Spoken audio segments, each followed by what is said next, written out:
A few days ago, I also had the pleasure of meeting President Vardagastanis. We both agreed on the importance of working together to build more inclusive societies across the world. As I said, we are ready and willing to do more. And this is how to do more. First, for the first time, our funding announcements will highlight that our humanitarian partners must include people with disabilities in their action. This is the first priority. Wonderful. Bravo.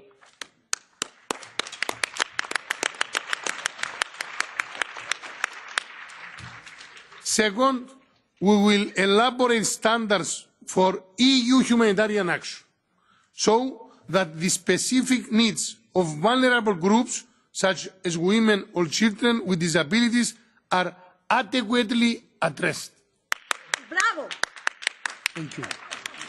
And third, we must make sure that persons with disabilities are able to express their views and can be taken into account at all times, not only as recipients of humanitarian action, but also as active participants in its design.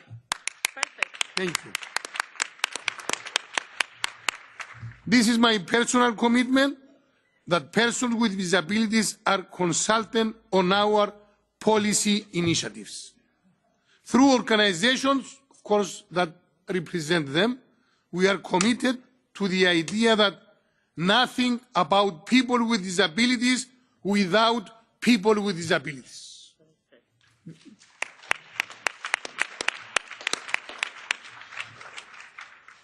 Last year, we funded a resilient building project in Myanmar.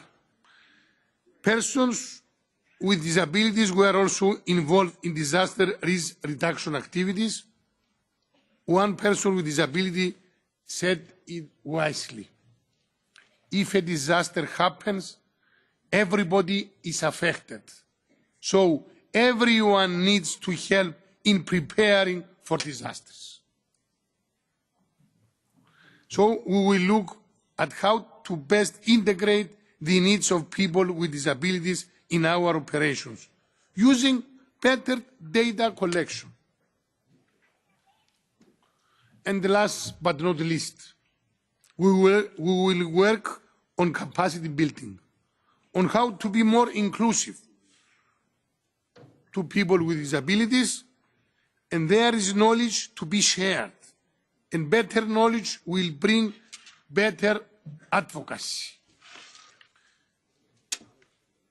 Dear friends, a few days ago the European Parliament voted on a report on the implementation of the European Disability Strategy. The report calls on the EU to ensure that persons with disabilities are not left behind in humanitarian aid. I could not agree more.